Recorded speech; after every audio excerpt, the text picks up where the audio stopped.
Hi everyone, my name is Gabriel Perez Otero. I'm a graduate student at John F. Kennedy University. I'm in the online master's program for sport and performance psychology. And today I'm going to be talking about focus and concentration. Why did I choose focus and concentration? I am a chess player. It's basically what we do. We have to focus, we have to be attentive, and we have to concentrate. And my objective is to let you guys know how truly important it is for our sport, for chess.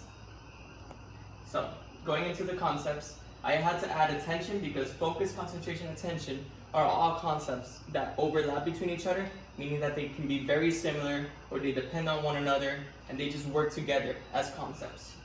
So concentration, ability to focus on performance relevant aspects of the attentional field. Attention, ability to switch focus from different sources of information. Focus, I put focus in the third bullet, not because it is less important, but because concentration and attention both kind of depend on focus, and focus is a skill that involves psychological elements required to excel in any performance, such as readiness and distraction control. And attentional focus is basically the ability to direct and sustain the focus needed for performance. Quickly, focus is divided into two small branches, which is internal and external focus. Internal focus meaning an individual's attention that is directed towards his or her own movements. In my case of chess, we really don't have that many movements, but we can still portray behavior, body language, and just in general, my game plan for the game and how I'm acting towards it. External focus is basically directed towards the movement effects of outside. Again, not that many movements, but there it is included. Noise, my opponent, how they are reacting, and what is their game plan. Here is a chessboard to explain those concepts into a picture. Here we have concentration, the big picture. What is happening in the board? What is each piece doing at the exact moment? Attention. You can notice that the bishop has a green arrow. That would mean where the bishop is going to be located in the next move, and that is what attention means. What is that piece going to do, and how do the players switch on to that piece being there, and how is that going to change the game? What's the role of that piece being there? The players need to be able to realize that new piece there is doing something new for the game. Focus, being able to keep these concepts into picture and being focused into it and not being distracted.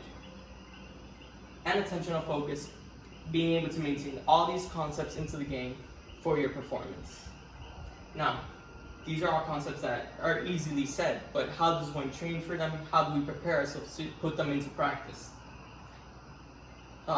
Simulation training, it involves making practice as real as an actual competition as possible. Here I have two images, the first one being two kids playing chess. One of them is laughing and he has an earbud. In our game, that is not allowed. You cannot have any technology. So this really means that this is not an ideal location for practice. It isn't close to the reality, so it isn't really a good way to practice if you're planning to go to competitions. And the second picture, there is a good example of simulation training. You have two people, they're composed, no technology on the board, and they're concentrated on the game. The next example I'm going to bring is turning failure into success. This is something that is not only applied in sports, but everywhere, and it's a positive strategy to find the positive within the mistake. I brought an example of a game of two grandmasters in chess, and here we can see how black pieces have a lot more material, so you can clearly see that they were winning at some point in the game. How did they manage to have more material? It was probably a mistake from the white pieces that caused them to be in a losing position. Yet the white pieces managed to oversee that mistake, keep themselves composed, keep themselves focused to then eventually win the game. Here it is the position of the same game, but at this moment black presented the game because the results of the game, how it went through, black lost the game and white managed to surpass the mistake and keep themselves focused to win the game.